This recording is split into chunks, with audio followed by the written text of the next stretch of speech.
Here's my audience. In 1925, John Scopes, a young science teacher, was arrested for teaching evolution at Rhea County High School in Tennessee. While the trial began with its focus on Scopes, it eventually turned into a debate between creationists and evolutionists.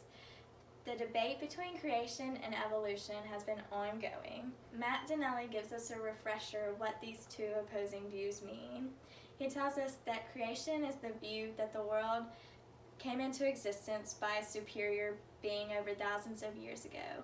Evolution is the view that the world came from nothing over billions of years ago and that life proceeded through the slow process of change.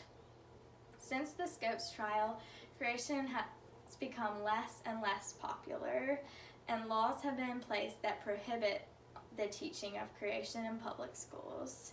Through extensive research, I have found much data, facts, and opinions on the view of creation in public education. Today I'd like to tell you the problem with not allowing creation in public schools, how we can fix this problem, and how creation can be beneficial in public education. So first, I'd like to tell you the problem with not allowing creation in public schools. The National Center for Science Education found that in 2019, nearly 67% of teachers teach only evolution and give no credence to creation. Those endorsing creation have slowly declined.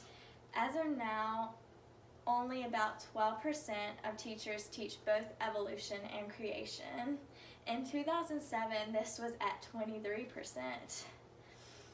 This decline has occurred because of a law that deemed creation unscientific.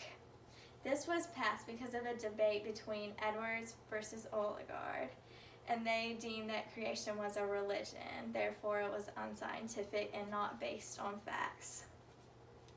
The problem with not allowing creation in public education is that students only get to see one view of how the world came into existence. The Scientific American shows that creation is still a fairly popular view in America today. It tells us that nearly 31% of Americans believe that humans have existed in their present form. So I first showed you the problem with not allowing creation in public school, and now I will show you how we can allow it.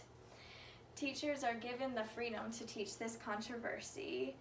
You might ask, why do public schools oppose this right? As Adam Latt says in his article, he calls creation a bad science and says that it should not be taught because it is unscientific. Sadly, this is a view shared by many public schools in our country. And you might ask, how can we argue against this? First, we can show that evolution itself is a religion. It is based on theories. Man was not there when the world was created, so both creation and evolution are based on theories. And we can also allow creation in public school by giving teachers the satisfaction by not forcing them to teach creation, but those who would like to teach it still are able to. But if creation is taught, the teachers still must teach both creation and evolution so that students can see both views. So I've showed you the problem with not allowing creation in public school, how it can be taught, and why, and now I'd like to show you how it's beneficial for public education. First, it's beneficial because children are free to make their own decisions on how they believe the world came into existence. Many children today don't understand the view of creation, so it is helpful for children to see both views. That way they have more understanding for people who do believe this. And also, as I said before, teachers are not forced to teach this. As Ken Ham, CEO and founder of Answers in Genesis, says, if teachers who are opposed to creation are forced to teach it, they might criticize it or teach it wrongly.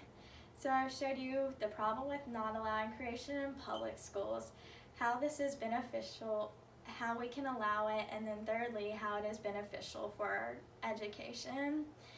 And so I'd like to ask you to do your own research. The website 20 Questions, What Have the Courts Said About the Teaching of Evolution and Creationism in Public Schools, is very enlightening on the laws that have been placed that ban the teaching of creation. And it was eye-opening to the wrong that this is. And so I hope this has been eye-opening for you as well. And now you see that children can be given a greater education by teaching both views. And so I'd like to leave you this quote from William Jennings Bryan, the speaker for creationism during the Scopes trial. He says that science is a great and magnificent force, but it is not the teacher of morals. Thank you.